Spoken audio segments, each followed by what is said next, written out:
The Maa Aankh, a Kemetic-Kongo Cosmogram as revealed by Oset, by Derric Rau Khu. The difficulty in trying to understand the Kemetic ancient Egyptian spirituality lies in the fact that the Kemetic people did not leave any text explaining their beliefs and practices, or at least none of the texts have been recovered. Consequently, humanity has had to rely upon the interpretation of Eurocentric scholars who were hell-bent in postulating that Christianity was the first religion. Fortunately, numerous scholars have come forth to report the truth. Thankfully, there is another option which was theorized by Sir E.A. Wallace Budge, who had argued all along in his book Osiris and the Egyptian Resurrection that the Kemetic religion emerged from indigenous African people. Therefore, the other way to understand Kemetic spirituality lies in studying the Kemetic religion from a traditional African perspective. When this is done, we find that there is a Kemetic story known as the legend of Ra and Oset. In the legend of Ra and Oset, after the supreme being Nebuchadnezzar created the universe and everything within it, the divine instilled Ra, not the sun Aten, but the personification of the divine life force, so that he could govern the world accordingly. Initially, Ra was viewed as a benevolent ruler by his subjects, but as Ra aged, a number of his citizens began to despise him and plot to usurp his throne. The most famous and successful usurper was Oset. Oset plotted to take Ra's power because she wanted to control her own fate. So Oset created a serpent out of the dust and Ra's spittles. Then she laid the serpent on the familiar path that Ra would travel, so that when Ra passed by the serpent, it would bite and poison the great king. One day, while traveling in a usual path to survey the two great lands, Ra saw the serpent and it struck him and filled his body with a fiery poison. Immediately, Ra ordered the poison to cease and leave his body. But the poison continued to race through his blood and cause him great pain because it was made from his spittle. So Ra called all his children to his side and demanded that they drive the poison from his body, but none of them could heal him. Then, after everyone had tried to heal the great king and failed, Oset stepped forward. Oset told Ra that she could relieve him of his agony and heal his body, but she stated that she would need him to pronounce his true name to do so. Initially, Ra tried to deceive Oset by telling her all the things that he had created in the heavens and on earth. But Oset, who was not easily fooled, reiterated to Ra that she could only heal his ailing body once he revealed his true name. In a final attempt to deceive Oset, Ra tells her that I am Khepri in the morning, I am Ra at noon, and I am Temu at evening. Receiving no relief, Ra conceded and revealed his true name to Oset in secret. After doing so, Oset immediately healed Ra and drove the poison from his ailing body. So what is Ra's true name? The answer to this riddle can be found in Ra's response to Oset, in which he says,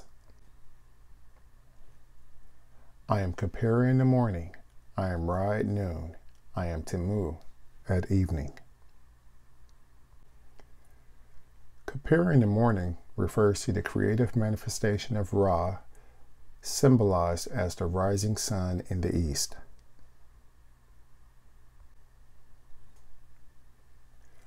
Ra at noon is reference to the supervising manifestation of Ra, symbolized as the midday sun in the north. Timu in the evening, which is another name for Atum Ra or Ra Atum, is a reference to the transformative manifestation of Ra, symbolized as the setting sun in the west. Therefore, Ra's true name is a pun on secret, which also refers to being hidden. Hence the reason for sharing his true name to Oset in secret. Therefore, Ra's true name is Amun Ra, the hidden Ra, symbolized as the midnight moon.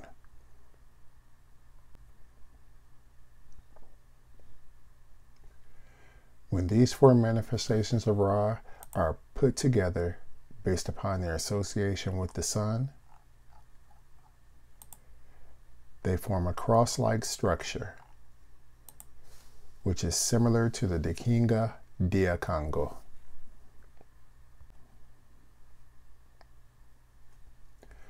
Assuming that the Kemetic people viewed their world from a similar perspective as the Bakongo people of Central Africa, would mean that the two great lands that Ra surveyed in ancient times was KAM TA and TASETT. TASETT, the Red Lands, was the northernmost region that was also called Lower Kemet.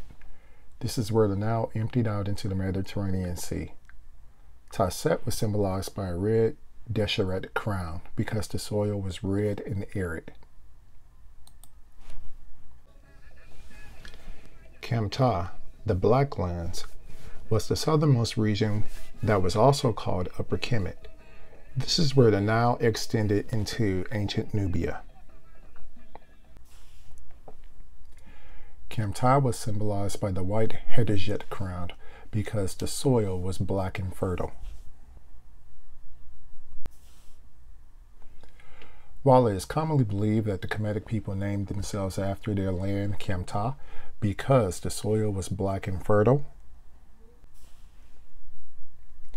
since it is a known fact that the Kemetic people were fond of analogies, metaphors, and symbols, there is probably a more profound explanation behind the naming of KAM TA and TASETT.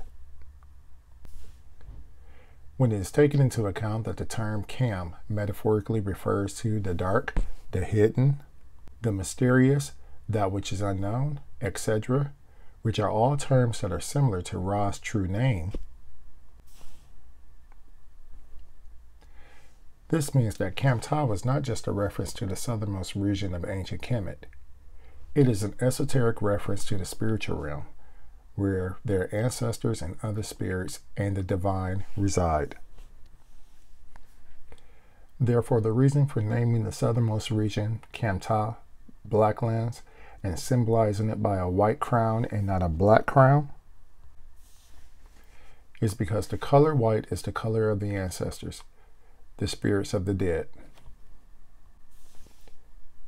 And the greatest Kemetic ancestor of all, Oset.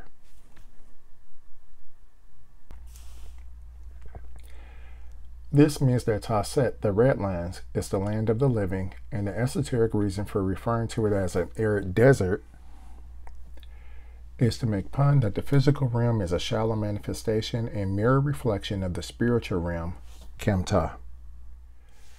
Hence the reason for associating the region with the principle of chaos and the adversary of Oset, Set. Therefore, these two great lands, which are constantly referred to throughout Kemetic literature, can be metaphorically symbolized as two opposing triangles. KAM TA is represented as an upside-down triangle. To symbolize that KAM TA is the spiritual realm, it is hidden, internal, and eternal. TASETT is represented as an upright triangle. As a reminder that TASETT is the physical realm. It is visible, shallow, external, and temporal. When we put both triangles together along with their corresponding Kemetic crowns, they represent the spiritual physical reality and graphically illustrates how the Kemetic people viewed their world. Now, the reason we cannot see into the spiritual realm is because KAM TA and TASETT are veiled from one another through Uyun, symbolized as a horizontal blue line. Uyun is the watery chaotic abyss from which all things emanated, including the supreme being who self-created itself. However, these two great realms are united and tied together through Maa, which is symbolized as a vertical yellow line.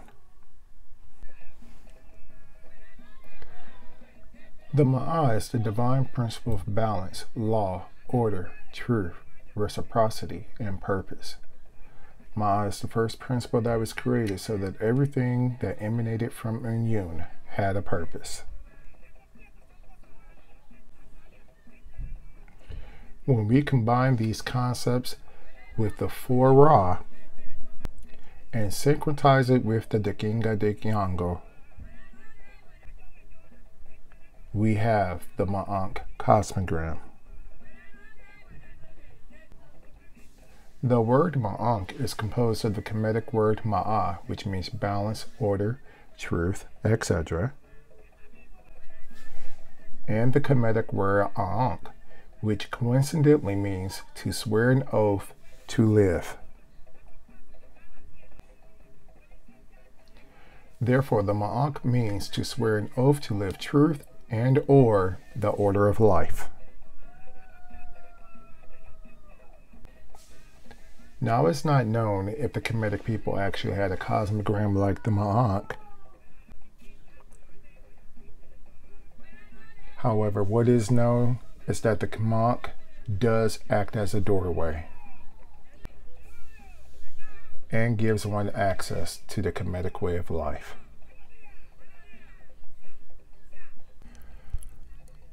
For more information, visit thelandofkam.com.